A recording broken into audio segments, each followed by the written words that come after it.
കുട്ടികൾക്ക് ഒരുപാട് ഇഷ്ടപ്പെടുന്ന ഒരു സ്നാക്കാണ് നമ്മളിന്ന് ഉണ്ടാക്കാൻ പോകുന്നത്. Potato fingers. വീട്ടിൽ ഉരുളക്കിഴങ്ങ് ഉണ്ടെങ്കിൽ നമുക്ക് പെട്ടെന്ന് തന്നെ ഇത് റെഡിയാക്കി എടുക്കാൻ പറ്റും. ഉണ്ടാക്കാനും നല്ല സിമ്പിളാണ്. അപ്പോൾ ഒട്ടും വൈകാതെ നമുക്ക് വീഡിയോയിലേക്ക് പോകാം. അതിന് മുമ്പായിട്ട് നമ്മുടെ ചാനൽ സബ്സ്ക്രൈബ് ചെയ്യാത്തവർ ആരെങ്കിലും ഉണ്ടെങ്കിൽ മറക്കാതെ സബ്സ്ക്രൈബ് ചെയ്യുക. കൂടെയുള്ള ബെല്ലൈക്കണും പ്രസ് ചെയ്യണം കേട്ടോ. അപ്പോൾ ഈ പൊട്ടാറ്റോ ഫിംഗേഴ്സ് റെഡിയാക്കാൻ വേണ്ടിയിട്ട് നമ്മൾ ആദ്യം എടുക്കുന്നത് ഉരുളക്കിഴങ്ങല്ല, റവയാണ്. 1/2 കപ്പ് റവയാണ് ഞാനിപ്പോൾ എടുത്തിട്ടുള്ളത്. അതിന് ഞാൻ ഈ ബൗളിലേക്ക് ഇട്ട് കൊടുക്കണം. ഇനി ഇതിലേക്ക് ഒരു 1/4 കപ്പ് തൈരും കൂടെ ചേർത്ത് കൊടുക്കുന്നുണ്ട് നമ്മൾ. അപ്പോൾ ഈ റവയും തൈരും കൂടെ നമുക്ക് നന്നായിട്ടൊന്ന് മിക്സ് ചെയ്യണം. കൈ കൊണ്ട് തന്നെ നന്നായിട്ട് കുഴച്ചെടുക്കണം നമ്മൾ. ഇതുപോലെ നന്നായിട്ട് മിക്സ് ചെയ്ത ശേഷം നമുക്കിതൊരു 15 മിനിറ്റ് ഒന്ന് അടച്ചിട്ട് മാറ്റി വെക്കണം. ഫ്രിഡ്ജിലൊന്നും വെക്കേണ്ട, പുറത്ത് തന്നെ വെച്ചാൽ മതി 15 മിനിറ്റ്.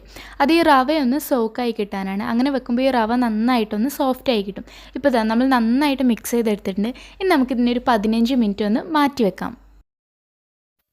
ഇപ്പോൾ 15 മിനിറ്റ് കഴിഞ്ഞ് ഞാൻ ഓപ്പൺ ചെയ്തതാണ് കേട്ടോ. നമ്മുടെ റവയൊക്കെ നന്നായിട്ട് സോഫ്റ്റ് ആയിട്ടുണ്ട്. ഇനി നമുക്കിതിലേക്ക് ഉരുളക്കിഴങ്ങ് ചേർത്ത് കൊടുക്കാം. ഇതിപ്പോൾ 2 ഉരുളക്കിഴങ്ങുണ്ട്. 2 ഉരുളക്കിഴങ്ങിനെ ഞാൻ കുറച്ച് ഉപ്പിട്ടിട്ട് വേവിച്ച് നന്നായിട്ട് ഉടച്ചെടുത്തതാണ്.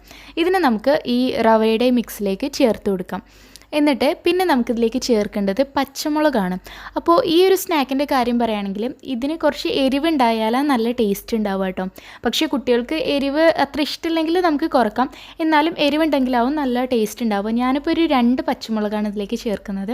അത്യാവശ്യം എരിവേണ്ട പച്ചമുളകാണ്, അതുകൊണ്ടാണ് ഞാൻ 2 എടുത്തിട്ടുള്ളൂ. നിങ്ങൾക്ക് വേണമെങ്കിൽ കൂടുതൽ ചേർക്കാം കേട്ടോ. പിന്നെ നമ്മൾ ഒരു 1/2 ടീസ്പൂൺ കുരുമുളക് പൊടിയും കൂടി ചേർത്ത് കൊടുക്കുന്നുണ്ട്. ഇനി നമ്മൾ ചേർക്കുന്നത് നമ്മുടെ ചാട്ട് മസാലയാണ്. ചാട്ട് മസാല ഇതുപോലെ നമുക്ക് എല്ലാ ഷോപ്പുകളിലും വാങ്ങാൻ കിട്ടും. അതും ഒരു 1/2 ടീസ്പൂൺ ചേർത്ത് കൊടുക്കുക. അതിനൊരു പ്രത്യേക ഫ്ലേവറാണ് കേട്ടോ.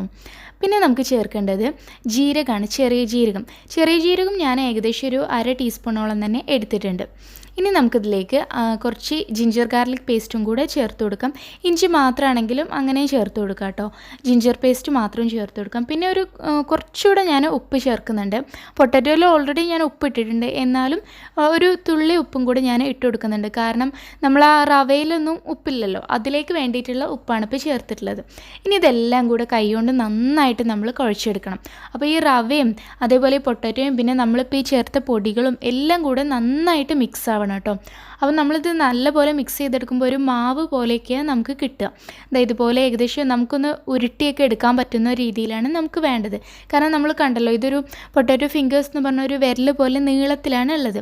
അതുപോലെ നമുക്ക് ഉരുട്ടിയെടുക്കാൻ പറ്റണം. ആ രീതിയിലാണ് നമ്മളിത് കുഴച്ചെടുക്കേണ്ടത്.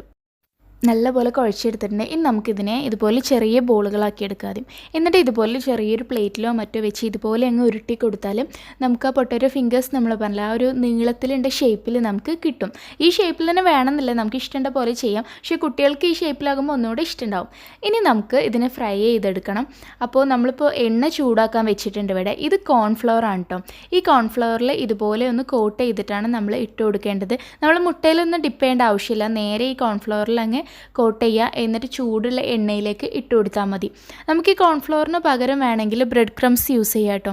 അപ്പോൾ നമുക്ക് മുട്ടയിൽ മുക്കേണ്ടി വരും. മുട്ടയിൽ മുക്കിയ ശേഷം ബ്രെഡ് ക്രംസിൽ കോട്ട് ചെയ്തെടുക്കുകയാണെങ്കിലും നല്ല ടേസ്റ്റാണ്. കോൺഫ്ലവർ ആകുമ്പോൾ ഒന്നുകൂടെ സിമ്പിളാണ്. പക്ഷേ ചിലർക്ക് ഇതിൻ്റെ ടേസ്റ്റ് ഇഷ്ടമുണ്ടാവില്ല. അതുകൊണ്ട് ഇഷ്ടമില്ലാത്തവർക്ക് ബ്രെഡ് ക്രംസ് യൂസ് ചെയ്യാം. എന്നിട്ട് നമ്മൾ തിരിച്ചൊക്കെ ഇട്ട് കൊടുക്കുക. എന്നിട്ട് എല്ലാ ഭാഗവും ഇതുപോലെ നല്ലൊരു ഗോൾഡൻ കളറാകുന്നത് വരെ നമ്മൾ ഫ്രൈ ചെയ്തെടുക്കണം. അപ്പോൾ നല്ല ക്രിസ്പി ആയിട്ടുണ്ടാവും. എന്നാൽ ഉള്ളിൽ നല്ല സോഫ്റ്റ് ആയിട്ടും ഇരിക്കും. അതാണ് ഇതിൻ്റെ പ്രത്യേകത. അപ്പോൾ ഇത്രയേ ഉള്ളൂ. നല്ല സിമ്പിളാണ് റെഡിയാക്കാൻ. എല്ലാവരും എന്തായാലും റെഡിയാക്കി നോക്കുക, കുട്ടികൾക്ക് കൊടുക്കുക. എന്തായാലും കുട്ടികൾക്കൊക്കെ ഇഷ്ടമാകും. നല്ലൊരു ഈവനിങ് സ്നാക്കാണ്. അപ്പോൾ ഇൻഷാ അല്ലാഹ് മറ്റൊരു നല്ല വീഡിയോയിലൂടെ നമുക്ക് വീണ്ടും കാണാം.